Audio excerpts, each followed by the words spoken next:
Le prix Nobel de la paix a été décerné au Premier ministre éthiopien Abiy Ahmed, un prix qui vient récompenser l'accord de paix entre l'Éthiopie et l'Érythrée voisine signé à l'été 2018, conflit gelé sur la question de territoires controversés à la frontière entre les deux pays. La guerre avait fait 80 000 morts entre 1998 et 2000 à Addis Abeba, la correspondance de Vincent Dublanche.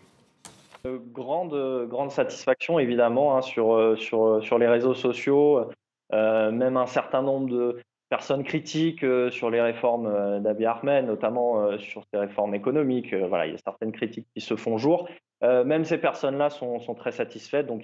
c'est un pays qui a une très grande fierté, une fierté de par sa culture, de par son histoire millénaire aussi. Donc il y a cette fierté qui ressort beaucoup pour l'instant sur les réseaux sociaux, même si certains,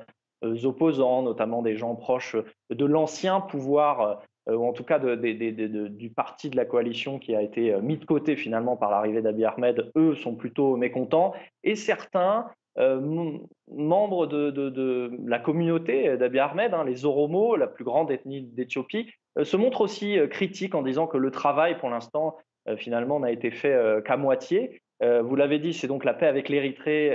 qui a d'abord été saluée par le comité Nobel avec ce prix aujourd'hui, mais le comité Nobel a également dit que beaucoup de travail reste à faire en interne, et c'est aussi le son de cloche de certaines organisations internationales comme Amnesty International ou comme le comité norvégien pour les réfugiés, la Norvège où a été décerné ce prix. Et le comité norvégien pour les réfugiés espère que ce prix Nobel 2019 donné à Abiy Ahmed lui permettra désormais de mettre au premier plan la question des tensions interethniques qui minent le pays à quelques mois des élections générales prévues en 2020. Et voilà pour l'essentiel de l'actualité.